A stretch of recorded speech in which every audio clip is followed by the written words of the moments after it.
Queremos caminar siempre contigo, tu espíritu nos llena el corazón.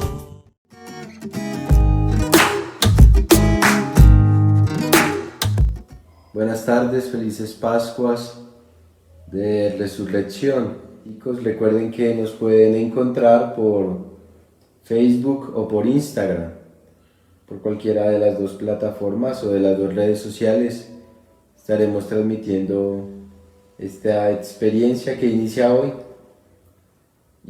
de El Café con Checho, para tomarnos un café mientras charlamos de diversos temas. Espero que todos puedan tener un tinto, una aromática, un café, lo que se tomen después del almuercito, para ir charlando. Yo tengo un tinto para poder estar unidos en este encuentro. Un tintico para tomar en la tarde y charlar. Y mientras nos tomamos el tinto vamos conversando. La idea es que no sea un monólogo o un soliloquio de mí para mí, sino que sea un encuentro entre todos. Por lo tanto, sus preguntas, sus inquietudes serán fundamentales. Si alguien quiere llamar por Instagram, lo podremos hacer. Un saludo de Pascua, de la alegría del Señor resucitado. Lo escuchábamos hoy, con seguridad han participado en la Eucaristía con el Papa o con el Cardenal o con sus párrocos en las diferentes cuentas de Facebook que hoy pululan. Entonces vamos nosotros a alegrarnos en este día de Pascua del Señor, Él que nos ha devuelto la esperanza, la alegría, la vida, en medio de tantas noticias de muerte, en medio de tantas oscuridades que últimamente nos enteramos por las noticias.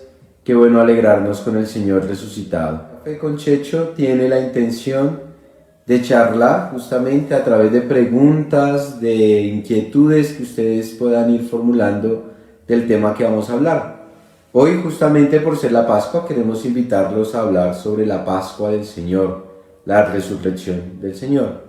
Pero insisto, que no se queden solamente aquí hablando, sino que ustedes también nos envíen preguntas o me envíen preguntas de por qué se hace esto, por qué no se hace esto, por qué vi esto, por qué no fue esto, cómo sintieron estos días, y vamos compartiendo un poco más a la luz de un tinto o un café, una aromática, lo que cada uno le guste más. ¿De qué tenías? ¿Cómo se llaman esos clavitos que se ponen en el cirio pascual de forma de cruz y qué significan? Bueno, vamos tomando el tinto mientras tanto. Significan las llagas del Señor. Por eso el sacerdote, cada vez que bendice o prepara el cirio pascual, va diciendo que por tus llagas santas nos protejas, Señor, de todo mal, y nos acompañe tu protección. Entonces son llagas creadas de cera y de incienso.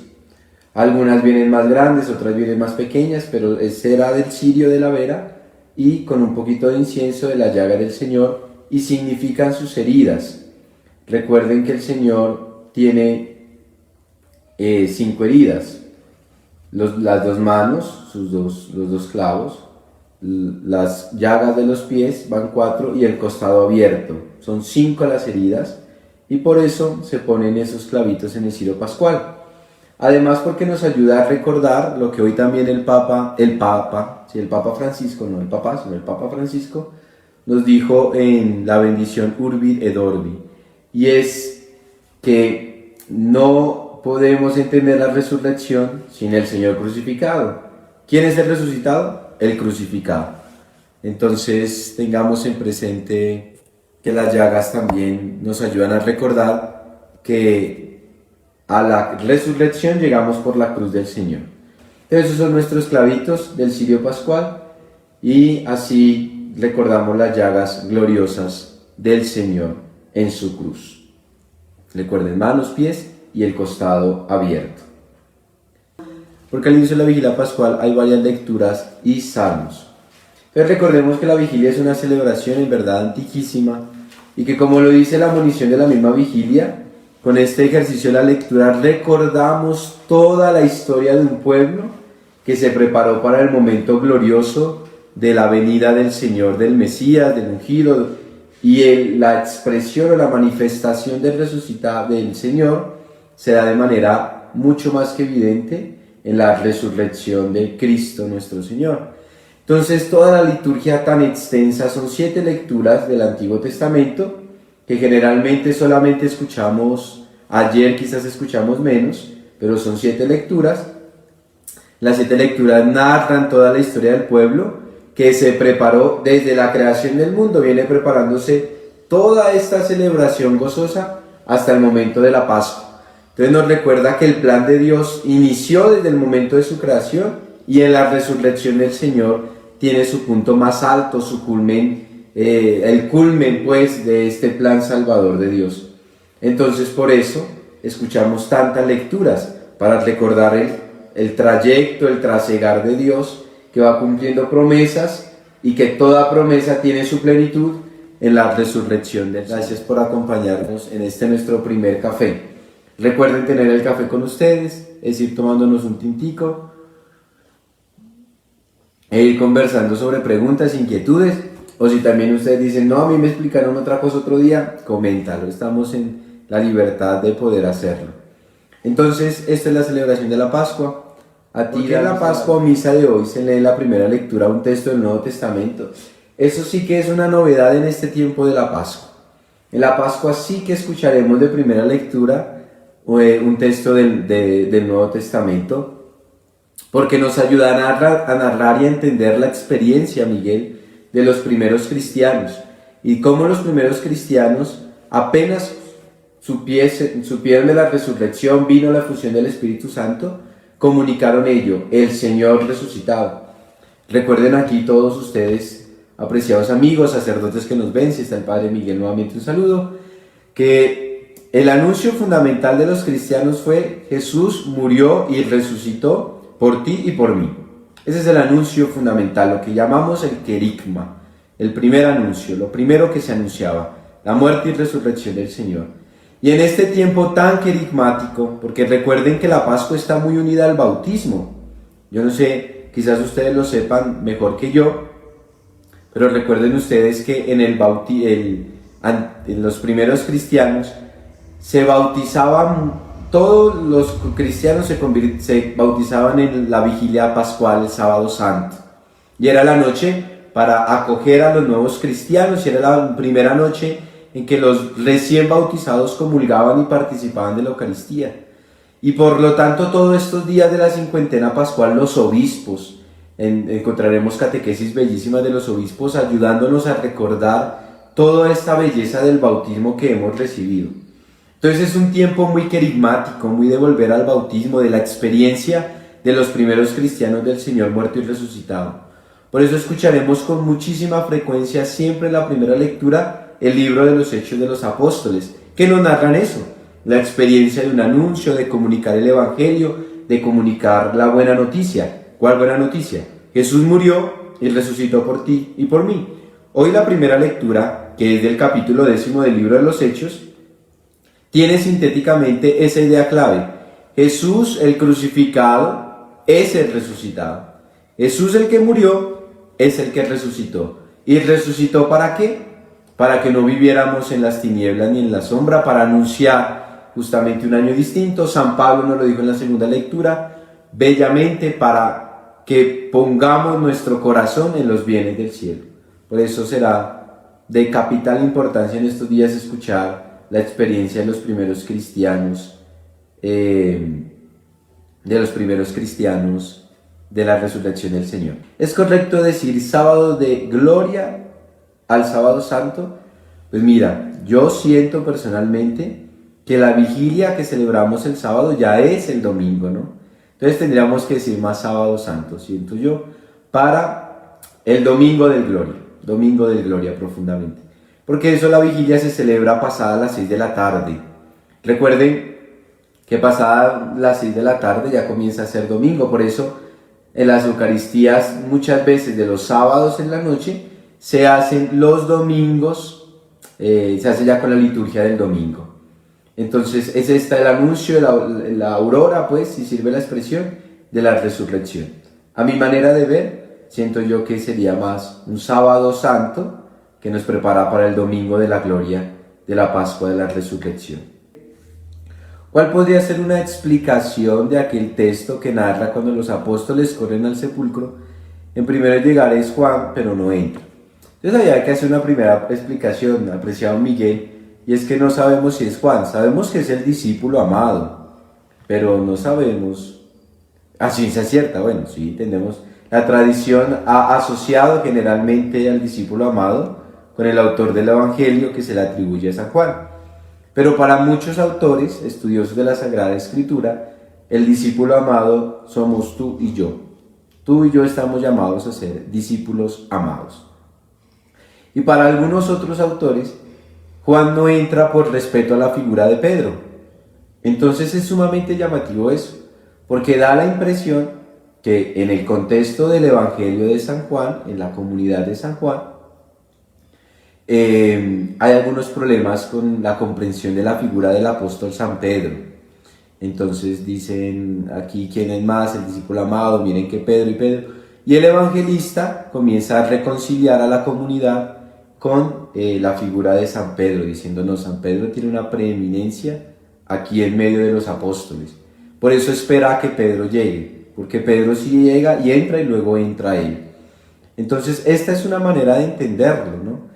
Quizás ustedes pueden encontrar otra, pero aclarando eso, que el discípulo amado, estamos llamados a ser tú y yo los discípulos amados del Señor, y también a entrar y ver como el discípulo amado y creer en la resurrección, porque eso es lo bello del Evangelio que escuchamos ahí, que apenas vio, creyó. Entonces, bueno, tú y yo que somos discípulos amados, porque nos sabemos amados por el Señor, ¿creemos en la resurrección o todavía tenemos nuestras dudas de la resurrección? Es que a veces cuando uno lee el texto de San Juan que leímos hoy, que piensa que el sudario está a un lado y las mantas a otro lado, me llama a mí la atención profundamente que a veces nosotros pensamos como si el Señor se hubiera quitado la manta, el sudario que tenía en su cabeza, y entonces él muy juiciosamente lo hubiera dejado doblado allí y se hubiese ido, ¿no? Y bueno, entonces se levantó y movió la roca y ya. Lo bonito del texto de San Juan que escuchamos hoy es que el verbo no intenta decir eso, como que Jesús se hubiera quitado y hubiera puesto allí las cosas, sino que como que se hubiese esfumado. Yo no sé si logren un poco comprenderme, pero hagan de cuenta que el cuerpo de Jesús está aquí en medio de estas dos, de esto, ¿sí? Y lo que hacen las dos telas es unirse así. Y para eso San Juan utiliza un verbo en griego, que yo no me acuerdo ahorita ni cuál es, pero es eso, que encontraron las telas una sobre la otra. Entonces, así resulta el momento de la resurrección en el Evangelio de San Juan. Entonces eso hace más que el Evangelio cuando dice que el discípulo entró y lo vio, creyó, porque no fue que se lo quitaron, porque alguno pudo haber pensado, pues uno vino y se la quitó y tan amablemente la dejó allá enrollada y chévere. No, sino que las dos telas, digamos que vienen en la mitad, insisto, de esta figurita, estaba el cuerpo de Jesús y las dos telas se unieron, como si se hubiera difuminado el cuerpo. Y eso es lo maravilloso del Evangelio que hoy escuchamos también, que por eso el discípulo al ver cree, porque dice aquí, ¿cómo fue? ¿Qué pasó aquí? Eso es lo chévere, es una de las maneras interesantes de entender ese texto. Iría a saber de dónde nació, o sea, propiamente de dónde nació. Sé que es un himno antiquísimo, y lo que le decía a su merced, hay varias versiones. Nosotros generalmente escuchamos en estos días muchísimo el pregón de los neocatecúmenos de Kiko Argüello, que es ese de Exulte. Bueno, yo no tengo tan buena voz, entonces, pero con seguridad más de uno de ustedes lo ha cantado, pero está ese, pero no sabría yo cuál es su origen más profundo. Bueno, una pregunta y prometo buscarlo, cuál es el origen más claro del pregón pascual, No obstante, si hay que decir algo allí, si sirve quizás un poco Carlos de Consuelo. Y es decir que la celebración de la Pascua es la celebración claramente más antigua de la vida cristiana, que está en el calendario litúrgico más antigua. Mucho antes de la Navidad, mucho antes, está siempre la celebración pascual. Entonces, sí, y el pregón es muy bello, ¿no? Es muy, muy bello. Y le cita justamente todo eso. También toda una historia de la salvación y cómo en Cristo, la luz que disipa todas las tinieblas, el Señor ha vencido toda oscuridad. Pero su origen más exacto lo dudo. No tengo ahorita la claridad. Entonces le quedo debiendo esa. Me disculpa, Carlos. Me quedo debiendo duda de dónde nace el pregón pascual. Prometo para el próximo café responderle con mayor precisión. ¿Por qué el Vaticano queda en Roma? Bueno, hay que decir que el nombre Vaticano es de las colinas, ¿no? La Roma tiene unas colinas famosas y una de ellas es la colina Vaticana. Y queda en Roma porque allí sucedió el martirio de San Pedro y San Pablo. Entonces allí en Roma sucedió el martirio de San Pedro y de San Pablo. De San Pedro el martirio, ninguno de los textos bíblicos nos cuenta cómo fue el martirio de San Pedro. Ustedes pueden leer el libro de los Hechos y no lo cuentan. Ni siquiera el libro de los Hechos nos narra el martirio de San Pablo. Lo sabemos por la tradición de la iglesia. Recuerden que el martirio de San Pedro es en la cruz. Y dice la tradición que pidió que se le diera la vuelta a su cruz, o sea, que quedara boca abajo, porque él no... Sí, boca abajo, sí. Porque él no merecía morir como su maestro, dice la tradición. Y se encontraron los restos de Pedro en la colina Vaticana, ¿no? Bajo una inscripción, aquí yace el príncipe de los apóstoles. Y entonces, en la colina Vaticana, donde se encuentran estos restos, comienza a edificarse primero una gran romería, es decir, unas grandes peregrinaciones. Recuerden que los creyentes comenzaron a divulgar las peregrinaciones al lugar de los santos, y de allí también comenzó a crearse un profundo cuidado por las reliquias de los santos. Y en medio de ello, pues, ¿quién más que el apóstol San Pedro? Y comenzó allí a generarse una peregrinación, una devoción muy fuerte, tiempo posterior al apóstol San Pedro, para comenzar a construir la basílica allí en medio de la ciudad del Vaticano, o lo que llamamos la ciudad del Vaticano, la colina Vaticana, que es romana. Y allí mismo en Roma, pues, está también el martirio del apóstol San Pablo. En otra de las colinas donde queda la famosa Basílica de San Pablo extramuros, recordando que San Pablo sí fue decapitado, ¿no? Y ahí hay una leyenda que dice que apenas le decapitaron a San Pablo, ¿no? Su cabeza saltó 3 veces, pum, pum, pum, y de los 3 saltos nacieron 3 fuentes. Pero eso es leyenda, más allá de un dato histórico, es más leyenda. Por eso queda allí la ciudad del Vaticano. Luego se construyó la Basílica de San Pedro, insigne basílica. Y recuerden, quienes quizás han ido a Roma, yo no he ido, pero quienes quizás han ido a Roma, que allí en la basílica comienza uno a entrar, eso cuentan los que entran.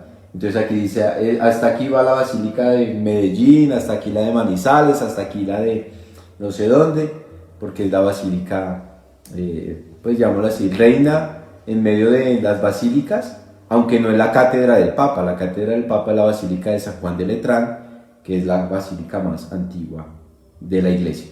Por eso el Vaticano queda en Roma, porque allí encontramos los restos del apóstol San Pedro, de manera especial. Podríamos acceder a la confesión en esta cuarentena.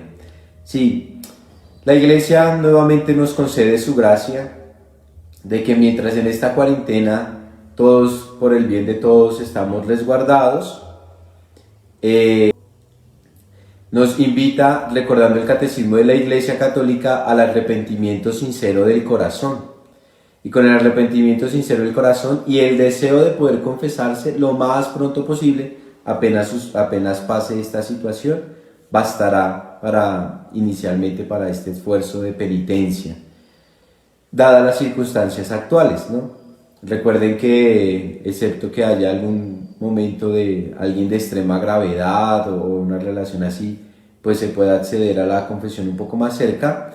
Pero mientras tanto a todos los fieles creyentes se les ha pedido, y más en este aislamiento, en esta cuarentena en medio de las casas, que el arrepentimiento del corazón y el deseo de confesarse bastará, digámoslo así, no sé, no, se me olvidaron las palabras, como para la tranquilidad un poco del corazón, también para experimentar la misericordia y el perdón de Dios, y también de manera particular para acceder a las indulgencias que el Papa hoy, por ejemplo, concedió con su bendición Urbi et Orbi, la que concedió en marzo pasado, si no me equivoco, el viernes de marzo pasado, que daba la indulgencia, y también la bendición que hoy el Santo Padre nos concedió a todos, bastará. Mientras se soluciona esto, de por sí yo leí estos días en las noticias, que estos días no hace un tiempito, que habían sugerido, por ejemplo, para los hospitales con enfermos de COVID-19, se invitaban a algún sacerdote poder hacer una absolución general. No sé si ustedes sepan, pero hay unas fórmulas de absolución general, y en estas fórmulas de absolución general es una absolución a todos dada alguna circunstancia particular en la que son perdonados todos los pecados, ¿no? Pero pues se necesita estar allí en el sitio, no se puede medio virtual, toca presencialmente.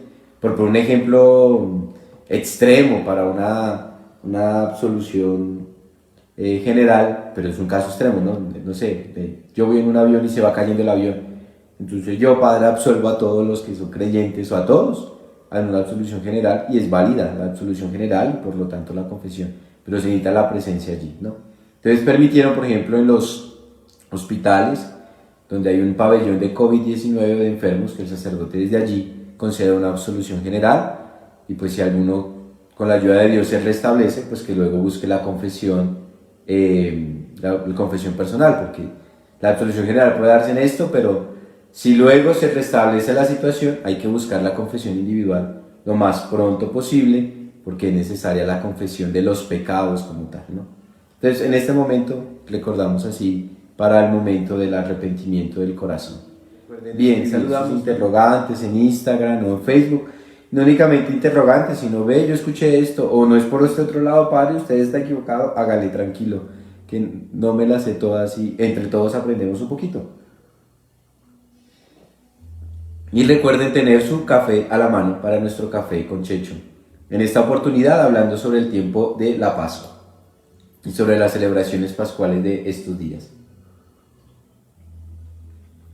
Recuerden además que el tiempo de la Pascua se extenderá hasta la solemnidad de Pentecostés. Con Pentecostés finaliza el tiempo pascual, y finalizado el tiempo pascual ya iniciaremos nuevamente nuestro tiempo ordinario. ¿Cuándo es Pentecostés? Como el 30 de mayo, si no me equivoco, más o menos por ahí, el 30 de mayo es Pentecostés. Y hasta el 30 de mayo alumbrará al lado del ambón el cirio pascual. Así lo pide un poco la liturgia de la iglesia, pues estos días ante muchas transmisiones y demás, pues no es tan factible, pero generalmente el cirio pascual debe estar siempre al lado del ambón donde se lee la palabra del Señor. Gracias. Yo el viernes estaba leyendo sobre el pregón, lo que encontraba era que su origen es del siglo VI en un primer manuscrito. Gracias, Andresito, para la pregunta que nos hacía anterior. Gracias, Andresito, por aclararnos un poco esto de el origen del pregón pascual. Hay que buscarlo. Precisamente en esta Semana Santa vi, y en la historia de todo esto vi a Judas de dos modos, el bueno y el malo. Claramente nosotros llegamos a ser Judas en nuestras vidas. ¿Cómo luchas contra esa dualidad? ¿Será? Bueno, curiosamente, yo siempre digo que es el pobre Judas, ¿no? Dualidad, gracias, es que no alcancé a mirarlo todo. Y ya ahorita vamos con las de Facebook, que hay algunas en Facebook también. Sí, es complicado la dualidad del pobre Judas, pero siento que Judas tiene un pecado que a todos nosotros nos puede pasar y nos ha pasado en cualquier momento, ¿no? Y es desviar nuestro corazón del Señor. Algunos preguntan, no sé si ustedes han escuchado eso, es que Judas tenía que ser el traidor, es decir, tenía que pasar porque alguno tenía que entregarlo. La cuestión es que de alguna manera se hubiera realizado el plan de Dios, claramente, pero Judas sí dejó pervertir su corazón. En eso el Evangelio de San Juan es un poco como más pedagógico para ayudarnos a entender la figura de Judas. Jesús constantemente le va dando como unos campanazos de que ojo que alguno está tentando, el tentador está buscando a este, el tentador está buscando a este. Hace algunos años escuché de un padre llamado Hugo Martínez, que actualmente es miembro de la Comisión Bíblica Internacional, una reflexión acerca de esto que me llamó la atención y quiero compartírselas brevemente. Padre Hugo decía que en San Juan constantemente le está llamando la atención el Señor a Judas. Ojo Judas que lo van a entregar, ojo Judas que es que están pidiendo allá, el tentador está allá, el tentador está allá. Y curiosamente dice el texto de San Juan que escuchamos la semana pasada que detrás del bocado entró el demonio en Judas, pero porque pervirtió su corazón se alejó. Y cuando uno se aleja de la luz que es el Señor, pues no queda más sino oscuridad, no queda más sino temores, no queda más sino las incertidumbres y las fallas de nuestro corazón, que ante la oscuridad antes crecen más. Pues yo creo que la manera de superar la dualidad es reconociendo quién soy, porque la persona dual es a veces que le cuesta reconocer quién es, en sus valores, en sus momentos fundamentales. Si tú y yo descubrimos que nuestra dualidad en últimas obedece a quien yo soy, en mi unidad, a este sujeto frágil y virtuoso, porque todos tenemos bondad y pecado, pues podremos alcanzar una unidad mayor que nos ayude a permanecer más ligados al amor, a la luz, al Señor, para no intentar traicionarlo, ¿no? Y para que después no nos quede el cargo de conciencia que nos presenta el Evangelio de Mateo de manera especial, sobre este Judas que luego va y bota las monedas y termina ahorcándose, según el Evangelio de Mateo, sino que unidos al Señor, descubriendo quiénes somos en la humildad de la propia vida. Miren que San Pedro, en eso a mí me parece sumamente llamativa la experiencia de San Pedro, porque San Pedro es honesto consigo mismo, San Pedro es honesto con su discipulado y San Pedro es lanzado porque es lanzado. San Pedro no intenta ser un discípulo excelente. De por sí en estos días que volvemos a escuchar ese texto bonito de allá en medio del lago de Galilea, que Jesús se reencuentra con ellos, me quieres, me amas, me quieres, me amas, San Pedro es claro en decirle, mira, yo sabes que te quiero, amarte todavía no puedo, o sea, como tú me amas no puedo, yo soy sincero. Y yo creo que esa es una característica fundamental de los discípulos, ser sinceros en el discipulado.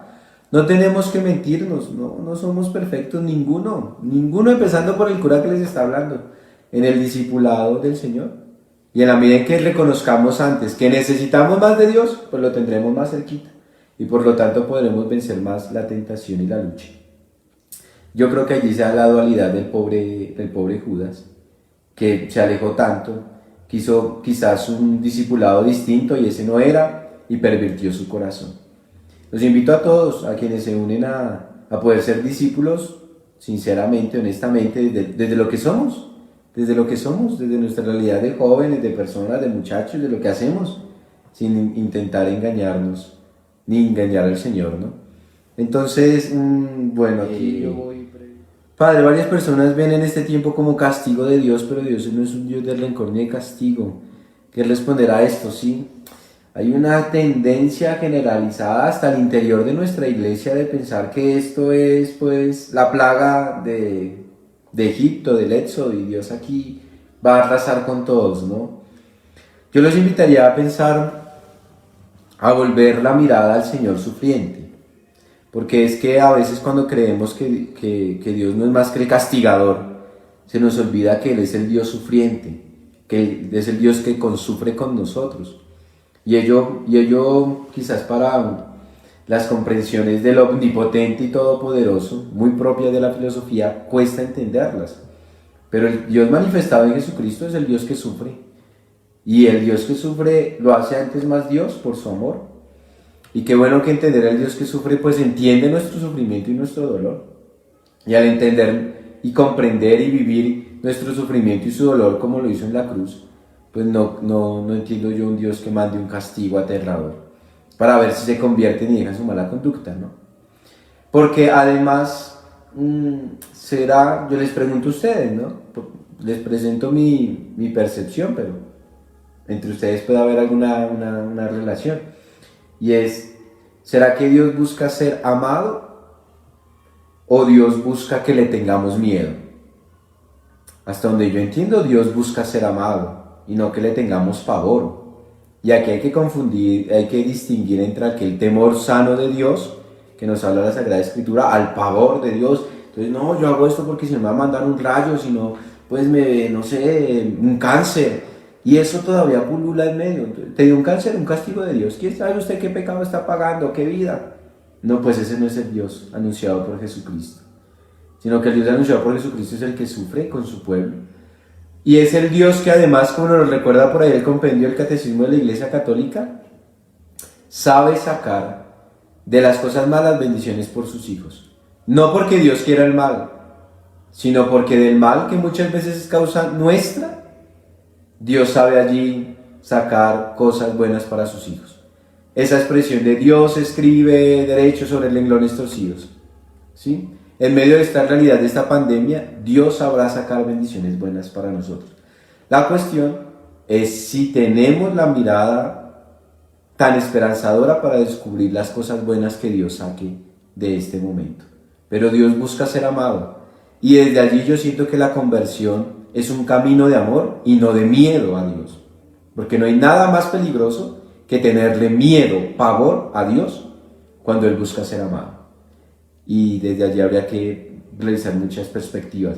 Pero hay personas que les encanta estar acabando el mundo todo el tiempo, que esto es el fin, que ya más bien apague y vámonos, que corrompidos, que bueno, yo siento que es una oportunidad para amarlo más a Él y para aprender a amarnos más a nosotros, las oportunidades que crea Dios. ¿Dónde sale la palabra Jehová?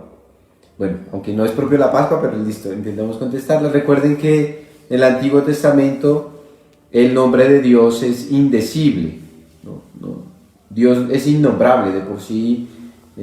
Algún día un rabino de la ciudad nos decía a nosotros, estando yo en el seminario, que nosotros éramos muy groseros con Dios, porque lo hacíamos muy, muy nuestro, ¿no? Como que a cada rato Dios y su nombre era innombrable, ¿no? Como muy atrevidos. Entonces el nombre, por ejemplo, de Jehová, volviendo allá, porque el nombre del Antiguo Testamento es innombrable. Y allí aparece, ante el nombre de Dios, un famoso tetragrama. Tetragrama que en letras o consonantes nuestras efectivamente es innombrable. Son 4 letras. Y, H, W, H. Eso no tiene vocales. El hebreo más antiguo no tuvo vocales. ¿Uno cómo nombra eso? ¿Cómo menciona? Es inmencionable.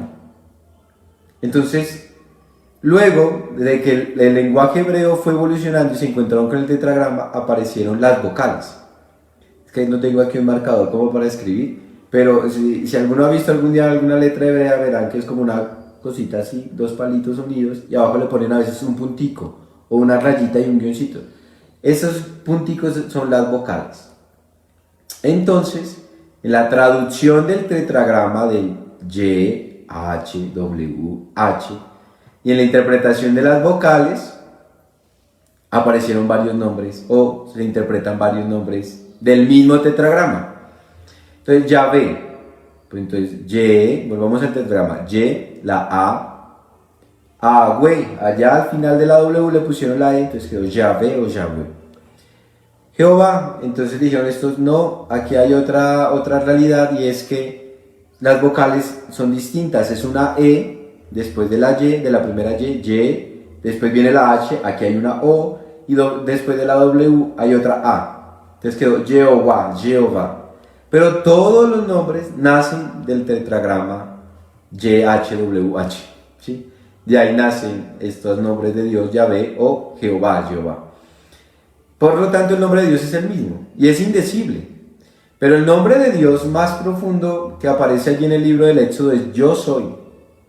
Si le pregunto a los israelitas que me mandan, ¿qué les digo? Yo soy. El nombre de Dios es Yo soy. Benedicto XVI, el Papa Emérito, tuvo un gesto muy bello con los hermanos judíos, y es que al tener esta falta de a cada rato estar nombrando a Dios, él pidió que en las Biblias católicas, cuando apareciera Yahvé, se cambiara por el Señor, Adonai, no de la canción de Adonai, ¿por qué? No, sino Adonai de Señor. Adonai es el Señor, ¿no? Bueno, entonces espero allí haya podido de Pilatos al no dejar libre a Jesús. Se debía cumplirse la escritura de esa manera. Pues el pecado de Pilato, porque hay que comprender una cosa, ¿no? Y es que el destino del Señor era indiscutiblemente en su muerte. El pecado de Pilato es que no asume las responsabilidades de sus actos, no tuvo la valentía de decir no, de alguna manera hubiera sucedido. En el corazón del hombre estaba tan encarnizado en que tenía que morir, tan incómodo resultaba la persona de Jesús que tenía que perecer de alguna manera, tenía que morir de alguna manera. Y entonces, de alguna manera se hubiera dado. Pecado de Pilato es el hecho de no enfrentar con valentía y decir, aquí hay una injusticia. Aquí hay una injusticia y eso sigue siendo un pecado muy común. Pilato, yo siento que representa en la Sagrada Escritura eso. El no poder decir con valentía, aquí hay una injusticia y yo no estoy de acuerdo con esta injusticia y defiendo que aquí no podemos cometer esta injusticia. Pilato comienza a tener temor a que el pueblo se subleve, el pueblo judío es muy revoltoso, a que comienzan estas comparaciones que no es el emperador del César, es lo otro, y hace este signo de lavarse las manos, ¿no? Pero es eso. Nosotros muchos somos a veces como el Pilato, que nos lavamos la mano, que no asumimos las responsabilidades, que ante la injusticia del otro, no, eso es problema de ellos y yo. Esa indiferencia en la que cae Pilato, creo que por allí puede estar un pecado grande, que aún hoy en día nos aqueja de manera especial. Y allí hay que darle con una fuerza particular, gracias al Padre Miguelito por todos los likes, pero allí hay que darle una fuerza particular a no lavarnos las manos, a luchar contra la injusticia en el mejor sentido de la palabra, ¿no? Aquí no es que armas ni nada por el estilo, sino a ser pregoneros de una justicia nueva y distinta. ¿Cuál justicia? Porque ahí hay que hacer otra aclaración. Pues la justicia de Dios. Si es la justicia nuestra, pues ahí sí terminamos nosotros un poco hasta tristes, ¿no? La justicia de Dios, que es distinta. Y ese es otro tema que valdría la pena hablar con un café otro día. ¿Qué es la justicia de Dios? ¿Qué entender por justicia de Dios? Porque a veces, no sé si ha pasado en sus casas, pero algunas familias, la justicia de Dios, acordarán la justicia de Dios, y les mandará un rayo, porque Dios sí ve, Dios sí ve. Y bueno, ¿y cuál es la justicia? ¿Cuál es? Que les mande un rayo, que los acabe, pues ¿cuál es la justicia? Y en relación a la pregunta de Miguel, ¿cómo que Dios permite males para que nosotros entendamos que vamos a cambiar? Pues curiosamente, la maldad del hombre, el porqué del mal, es una pregunta también que podría no llevarse ni uno, ni dos, ni tres, como 10 cafés para intentar. Es un problema de todos los tintes, filosófico, teológico, psicológico. Más, aquí yo sintetizo, aunque esto podemos ahondarlo más adelante. La maldad es el mal uso de nuestra libertad, ¿no? Nosotros somos quienes hacemos la maldad. Es que a veces creemos que la maldad son factores externos, entonces el diablo, entonces lo otro, y poco asumimos nuestra responsabilidad para esa maldad. Y en esa libertad, pues Dios nos ha hecho libres, nos ha hecho totalmente libres. Y así como nos ha hecho libres, pues Él queda lo que hace. Usted la embarró, venga, yo intento arreglarla. Entonces, curiosamente vuelvo a la catecismo de la Iglesia, que nos insiste en lo mismo. La cuestión de la maldad está en Dios, está en nosotros, discúlpenme, sino que estaba aquí leyendo otro comentario, está en nosotros. Si acogemos a Dios o despreciamos a Dios. Pero no obstante, a veces, a pesar de que nos alejemos de Él y actuemos mal, Dios comienza a hacer, intenta sacar de allí bendiciones para sus hijos. Porque eso es lo propio de Dios, sacar bendiciones para sus hijos. Sacar bendiciones para sus hijos. Porque si no, pues sería una idea muy cruel pensarlo desde esa perspectiva. Ahora, hay que entender aquí otra cosa. Y es que si nosotros entendemos a un Dios que sufre, por lo tanto entendemos a un Señor que comprende nuestros sufrimientos, perfectamente comprende nuestros sufrimientos. Entonces, ojalá más bien, en vez de mirar a factores externos, busquemos la responsabilidad humana propia y mirar Dios cómo posibilita, insisto, cosas buenas que suceden allí para sus hijos. Y créanme que suceden.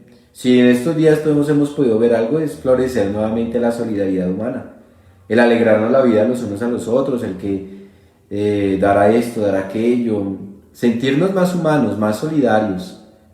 Para mí ya allí hay una bendición en medio de la catástrofe que estamos viviendo, o de la situación difícil. Que nos escribe el Padre Miguel: fregados, justicia divina.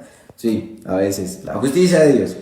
Padre Jesús nos mostró que la muerte no es el final. Mi pregunta es: cuando nosotros morimos, desde su experiencia y conocimiento, ¿qué pasa? ¿Quedamos en un sueño o vamos a estado de gracia o purgatorio? Y lo último, ¿crees que esta cuarentena realmente le sirvió a la Iglesia Católica? Bueno, respondo una rápidamente, es decir, para nuestra Semana Santa. Yo siento que sí, yo siento que esta semana, esta cuarentena nos ayudó. Miren que día leí en meme, bueno, por fin una Semana Santa que vamos a poder vivir en casa y no paseando. Bueno, sí, en vez de la Semana Santa era mucha playa y poca oración. Y siento yo que en esto de descubrir cómo Dios crea posibilidades de bendición en menos de situaciones adversas, nos ayudó a todos para una reflexión mayor. Lo digo desde mi experiencia como sacerdote en todas las celebraciones, sí, hubo que hacer cosas y demás, y las misas y otras. Y si me preguntan a un padrecito, debe estar también molido hoy, pero yo siento que sí, que hubo mayor reflexión, mayor recogimiento, mayor acercamiento a Dios. Insisto, ojalá este acercamiento a Dios no sea por el miedo del COVID-19, sino que sea porque quiero amarlo más, porque quiero amarlo mucho más. Entonces, pero yo siento que a la iglesia en general nos ayuda también a reflexionar. Iglesia, tú y yo somos la iglesia, todos somos iglesia, a reflexionar sobre nuestra propia vida. Y siento desde allí que si podemos aprovechar estos días, entonces verdaderamente moriremos con Cristo y resucitaremos con Él una vida nueva. Y esto es la Pascua, que tú y yo moramos con Cristo y resucitemos con Él una vida nueva. Cuando nosotros partimos, dice el catecismo que hay la separación del cuerpo y del alma, y el alma pasa a su realidad trascendente, a su realidad eterna. Y allí, pues si tenemos que purgar, pues purgamos, ¿no? O sea, ojo con lo siguiente: el que está purgando es que ya está salvado, ¿no? El que purga es para el cielo, uno no purga para irse al infierno, sino el que purga ya está salvado. Espérame a ver. El esfuerzo es que apenas sucede el momento de la muerte, la iglesia afirma que hay separación de cuerpo y alma. El alma pasa a las realidades trascendentes. Y allí entonces el alma, si es necesario, purgar, pero el que purga es porque está salvado, ¿no? El que purga no es porque está purgando para condenarse, para irse al infierno, no. Purga porque está purificándose para llegar al cielo, a la iglesia celestial. Y todos los que ya han pasado allí, o tuvieron una vida, o se fueron en santa paz, pues harán parte de la iglesia celestial. Por eso celebramos todos los santos, aprovechando que por ahí está la parroquia de todos los santos conectados. Ojalá también sigan conectados. Siéntanse orgullosos, porque ustedes representan a toda esa comunidad celestial que ya se ha salvado, que se ha salvado en el Señor y en su misericordia. Por eso nosotros, apreciado Miguel Pérez, no pedimos favores a las almas del purgatorio, porque ellas antes necesitamos que nosotros oremos por ellas para que lleguen a la iglesia celestial. Si descubrimos que hay una bendición que yo le pedí un favor a mi abuelita que se murió hace tanto tiempo y yo le pedí una bendición y se me concedió la bendición, pues es porque tu abuelita ya es santa. Porque tu abuelita ya intercede, no porque esté purgando, no, porque ya es santa. Entonces, yo creo mucho en mi abuelita materna, en mis abuelitos muy santos. Yo les rezo a Santa Saturia, y Santa Saturia es mi santa, y me ha hecho favorcitos, y es mi abuelita. Y yo creo en ella profundamente en el cielo. Así todos estamos llamados a eso. Entonces, ¿qué pasa cuando moramos? Eso. Y te esperamos. Entonces, todos los santos contemplan al Señor, pero lo contemplan un poquito todavía veladamente, para entenderlo. No sé si ustedes en su casa tengan lo siguiente para que esto sea un poquito más claro, para que Miguel les sea un poquito más claro. Tienen en su casa esos blackout, ¿sí? Que son como esas cortinas pesadas. Bueno, entonces el santo contempla al Señor sin el blackout, pero todavía tiene un velito, como el velito que se pone en las casas para que no se vea mucho de afuera para adentro. Cuando vuelva el Señor, en lo que llamó la parusía, la segunda venida, y nuestro cuerpo también resucite con Él, porque este cuerpito está llamado a ser glorioso como el de Cristo. ¿Y cómo es glorioso como el de Cristo? Pues los evangelios tratan a través de algunos signos y figuras de explicarlo, pero glorioso como el de Él. Este cuerpo tendrá que ser glorioso, ya lo veremos plenamente. Los santos gozan del Señor y de su presencia, pero todavía a través de un velito, hasta que el Señor vuelva. ¿Quién ya goza de la plenitud de la visión de Dios? Una persona, el orgullo de nuestra raza. Adivinen quién. Me gustaría leerlos. ¿Quién es la única persona que ya goza de la plenitud de la visión de Dios? El orgullo de nuestra raza, decimos. Espero, para no decirles, les dejo ahí la pregunta y ojalá alguno se anime a contestar. ¿Qué santo ya goza de toda la plenitud de Dios?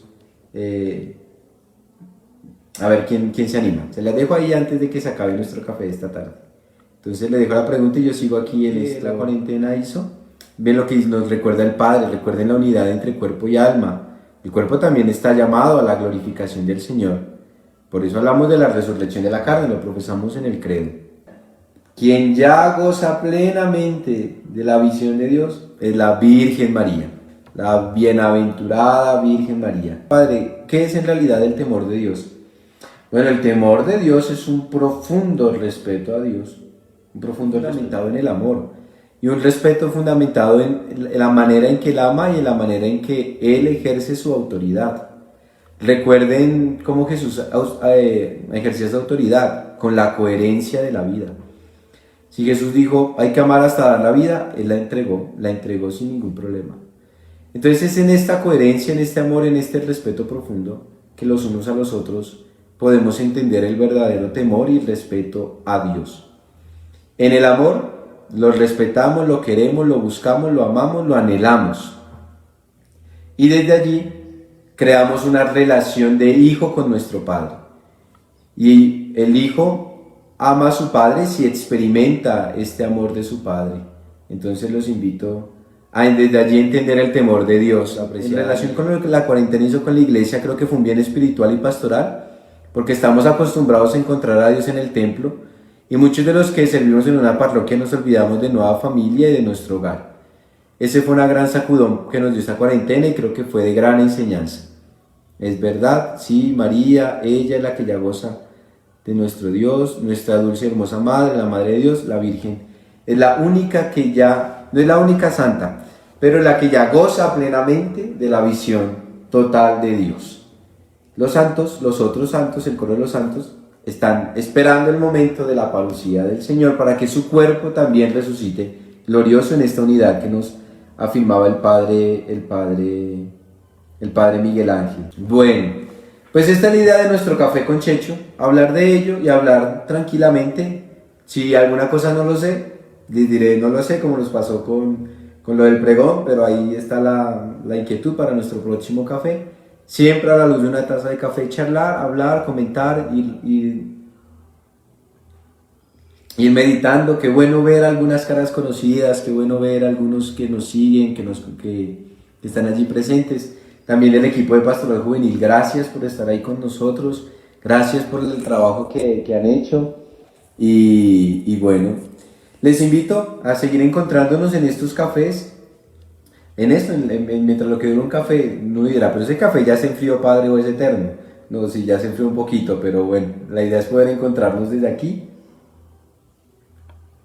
y charlar sobre algunos temas. Les agradezco su participación en este primer café. Para todos, vamos un poco cerrando nuestro encuentro y nos vemos. Estén muy atentos a las redes para nuestro próximo café y para nuestro siguiente momento de tertulia. Hoy fue la Pascua, aunque aparecieron otros temitas, no hay problema. La idea es que todo esto se pueda ir haciendo así poco a poco. Gracias por acompañarnos en esta experiencia. Ojalá inviten a algunos más a unirse para aprender más de nuestra fe, para algunas dudas, para también en la libertad de decir, yo creo que va por aquí, ¿por qué esto así? Como nos lo han hecho, que me parece maravilloso. Somos la iglesia, todos somos la iglesia y todos vamos construyendo el reino de Dios conjuntamente. Muchas gracias de verdad por estar con nosotros, por contactarse con nosotros. Y nos vemos en un próximo café. Insisto, estén pendientes de las redes sociales para seguir viéndonos, para seguir encontrándonos, para seguir hablando, y sobre nuestro próximo tema, para consultar, para preguntar, estamos allí pendientes. Una bendición a todos, a los padres que nos acompañaron, a las personas de las diversas parroquias que estuvieron con nosotros. Bueno encontrarnos, al equipo de Pastoral Juvenil que también estuvo aquí presente, y bendiciones incesantes para todos. Una feliz Pascua. Es la resurrección del Señor, es un grito de esperanza en medio de la desolación que vive nuestro mundo. Entonces, alegrémonos porque el Señor ha resucitado. Lo decía ahí bellamente la secuencia: resucitó nuestro amor y nuestra esperanza. Entonces, si estás con alguien, dile eso, dale un abrazo, y si no, pues mándale aunque sea un corazoncito por Instagram o por donde estés, pero es nuestro amor y nuestra esperanza. Un gusto verlos a todos, que el Señor me los bendiga. Gracias por estar con nosotros en este momento y por compartir con nosotros este espacio. Nuestro próximo café con Checho. Dios me los bendiga.